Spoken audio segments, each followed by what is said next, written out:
दोस्तों, बेबाक भाषा पर आपका स्वागत है।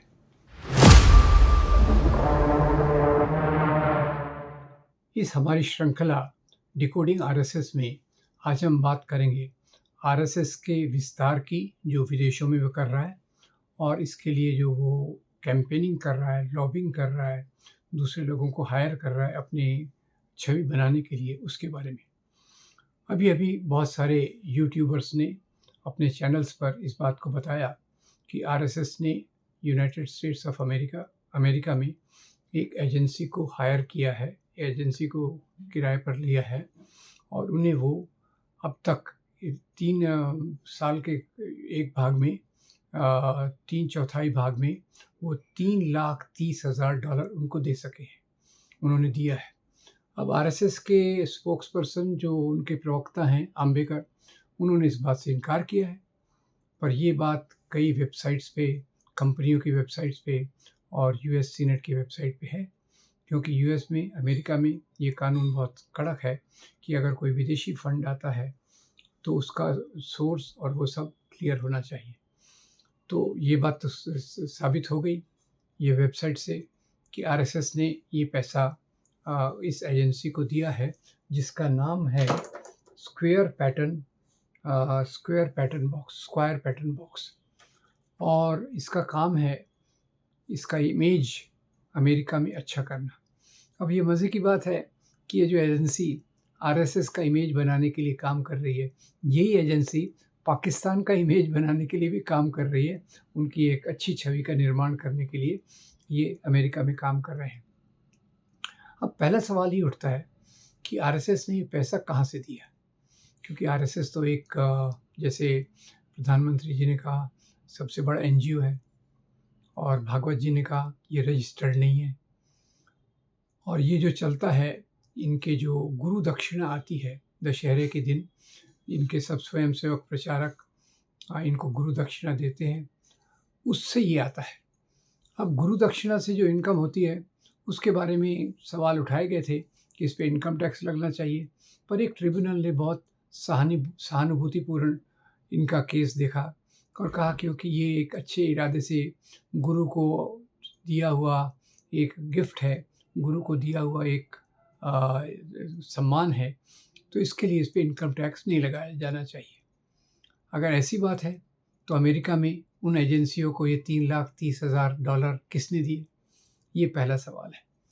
दूसरा सवाल ये है कि अमेरिका में जो भारतीय अप्रवासी नॉन रेसिडेंट इंडियंस जो वहाँ हैं, वो ज़्यादातर, उनमें से कई लोग आरएसएस के बहुत बड़े हिमायती हैं, बहुत बड़े उनके सपोर्टर्स हैं। तो किसने पैसा दिया होगा ये तो बताना मुश्किल है, पर एक बात निश्चित है कि आरएसएस को इस समय अमेरिका में अपना इमेज, अपनी जो छवि बनाने की ज़रूरत क्यों पड़ी, जिसके लिए उन्होंने इतनी बड़ी रकम एक एजेंसी को दी है। यहाँ वैसे मैं बताता हूँ, छवि बनाने के लिए बहुत लोग पैसा खर्चा करते हैं, और नरेंद्र मोदी जी जब गुजरात के मुख्यमंत्री थे तो 2007 के चुनाव के पहले उन्होंने खुद का एक छवि बनाने के लिए एक अमेरिकन एजेंसी एप्को को लिया था, जिसके बाद एप्को ने इनको सलाह दी कैसे अपना इमेज बनाया जाए, और यही एप्को कंपनी बहुत सारे युद्ध के फेवर में, युद्ध होना चाहिए उसके लिए, और कई डिक्टेटर्स जो तानाशाह हैं उनका इमेज बनाने के लिए भी ये कंपनी काम करती है। अब खैर, अब जहाँ तक आरएसएस का मामला है, आरएसएस का तो अमेरिका से एक प्रकार का समांतर गाड़ी चलती है, और ज़्यादातर आरएसएस, भारतीय जनता पार्टी और इसके पहले भारतीय जनसंघ, ये अमेरिकन नीतियों के बहुत बड़े समर्थक रहे हैं। फिर इस समय ये इमेज बनाने की क्यों ज़रूरत पड़ी? एक तो ऐसा है कि जैसे हम इमेज बनाने की बात देखें तो अमेरिका ने जो भी नीतियाँ ली, इवन उन्होंने जब दूसरे देशों पे हमला किया, जैसे वियतनाम में हमला किया, तो उनके समर्थन में उस समय भारतीय जनसंघ थी, वो खड़ी थी, आरएसएस खड़ा था। एक दुनिया के धरातल पर उन्होंने हमेशा इनकी नीतियों का ज़्यादातर समर्थन किया है। पर अभी क्या बात आन पड़ी है जिसके कारण आरएसएस को इस प्रकार की विदेशी एजेंसियों को फंड देना पड़ रहा है? तो पहली बात तो ये है कि अभी कुछ दिनों से, कुछ सालों से अमेरिका की विदेश नीतियाँ और भारत की नीतियों में कहीं एक थोड़ा-सा मनमुटाव हल्का-सा है, जिसमें भारत चुपचाप अमेरिका की बातों को स्वीकार कर रहा है, पर उसको फ़ॉलो नहीं कर रहा। कई बातों में ऐसा देखने को मिलेगा। दूसरा ये है कि अमेरिका के अंदर जो कई एजेंसीज़ हैं, जो दुनिया के ह्यूमन राइट्स के स्टेटस का, कि मानव अधिकारों की दशा क्या है, उसके बारे में अध्ययन करता है। तो उसमें एक जो है रिलीजियस फ्रीडम पे जो काम करने वाला संगठन है, वो रिलीजियस फ्रीडम पे काम करने वाला Indian Indian religious freedom report जो थी 2024 की, उसने बताया कि 2023 में जो यहाँ के अल्पसंख्यकों पर अत्याचार किया गया, उसमें हिंदुत्व की राजनीति का बहुत बड़ा रोल रहा है, बहुत बड़ा हाथ रहा है। और इसने हिंदुत्व की राजनीति ने भारत में एक प्रकार की संकीर्णता को फैलाया और दूसरी ऐसी बहुत सारी नीतियाँ ली, जैसे गाय के नाम पर लिंचिंग, फिर सीएए, बहुत सारे सांप्रदायिक दंगे, और जिसमें क्रिश्चियंस को टारगेट किया गया, मुसलमानों को टारगेट किया। ऐसे उदाहरण जो 2023 में आए, उसके आधार पर ये रिपोर्ट कहती है कि भारत में अल्पसंख्यकों के मानवाधिकारों का बहुत उल्लंघन हो रहा है। तो ये तो एक एजेंसी है जिसने ये बात कही। अभी दूसरी जो एक खास एजेंसी है, वो है रटगर यूनिवर्सिटी में, जिसमें डेनवर के बहुत सारे यूनिवर्सिटी के बहुत सारे स्कॉलर्स के साथ मिलकर उन्होंने एक रिपोर्ट जारी की है। इस रटगर्स के सेंटर का नाम है centre for security of race and rights. ये सेंटर जो बना, ये 9/11/2001 के बाद बना, जब वर्ल्ड ट्रेड सेंटर पर अटैक हुआ।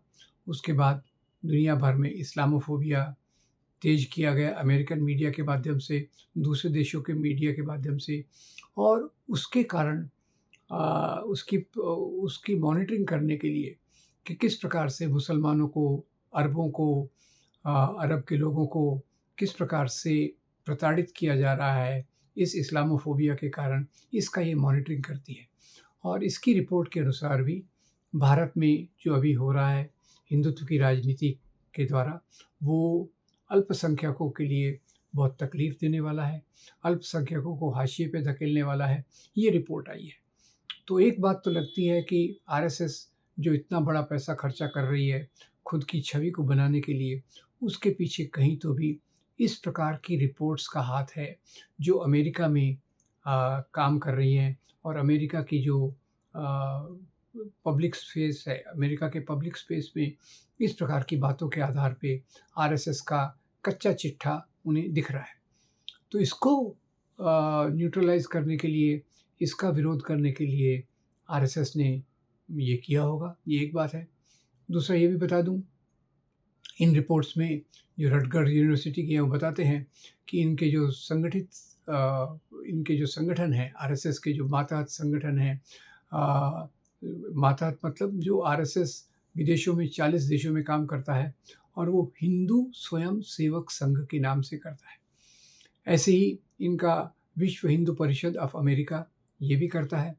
और जो इस प्रकार से जुड़े हुए संगठन हैं, वो अपने कैंप्स में, समर कैंप्स जिनको ये गर्मियों की छुट्टियों में लगाते हैं, लड़कों के बीच में, लड़कियों के बीच में, इस प्रकार का अल्पसंख्यकों के खिलाफ बहुत प्रचार करके एक एक दुर्भावना इनके खिलाफ पैदा करते हैं। ये इन रिपोर्ट्स में आया है, जो रटगर्स यूनिवर्सिटी के इस सेंटर ने एक ख़ास तौर से बहुत ऑब्जेक्टिवली, बहुत गहन अध्ययन करके उसमें इस रिपोर्ट में करीब 138 रेफ़रेंसेस हैं, उद्धरण हैं, जिनके आधार पे ये कह रहे हैं कि भारत में अल्पसंख्यकों की प्रताड़ना हो रही है। और ये बात आरएसएस से जुड़े हुए संगठन अपने वहाँ के भारतीयों के बीच में, और दूसरे लोग जो इनके प्रभाव में आते हैं, उनके बीच में इस प्रकार का प्रचार प्रसार कर रही है। तो ये 2 कारण हो सकते हैं जिसके कारण आरएसएस ने ये खर्चा किया होगा। और तीसरी बात यहाँ लगे हाथ बता दूँ कि आरएसएस अपने हाथ-पाँव विदेशों में फैला रही है, और वो हिंदू स्वयंसेवक संघ के नाम से कर रही है। ये हिंदू स्वयंसेवक संघ की करीब 40 देशों में शाखाएँ हैं, 40 देशों में शाखाएँ हैं। अमेरिका में तो है ही, ब्रिटेन, कनाडा और ऐसे बहुत सारे देशों में इस प्रकार से इनकी शाखाएँ हैं और इनकी शाखाओं में वही काम किया जाता है लोगों के दिमाग में अल्पसंख्यकों के खिलाफ नफ़रत पैदा करने का और समाज में एक प्रकार का वातावरण को दूषित करने का काम किया जा रहा है। तो ये एक नई बात आई है कि आरएसएस अब इस धरातल पे भी आ गया है। इतना बड़ा हो चुका है दुनिया के पैमाने पर, हिंदू स्वयंसेवक संघ के नाम पर कि ये उसके लिए अपनी छवि को बनाने के लिए इतनी बड़ी रकम खर्चा कर रहा है। ये भी एक सोचने की बात है। जो केवल गुरु दक्षिणा पर अपने आप को चलाता है, जिसका दावा है कि वो केवल गुरु दक्षिणा के आधार पे चलता है, उसमें इतनी बड़ी रकम कैसे आई, ये भी सोचने की बात है।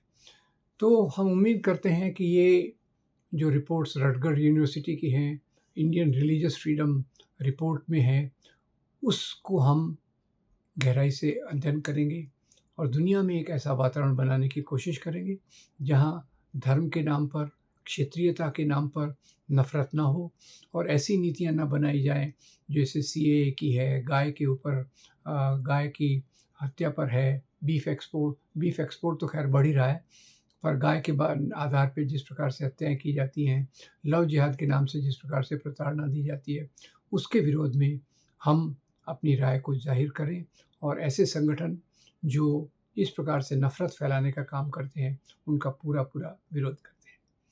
उम्मीद करता हूँ आपको ये वीडियो अच्छा लगेगा। इसके मुद्दे हम याद रखें, इस वीडियो को लाइक करें, फॉरवर्ड करें और हमारे यूट्यूब चैनल को ज़रूर सब्सक्राइब करें। Thank you very much.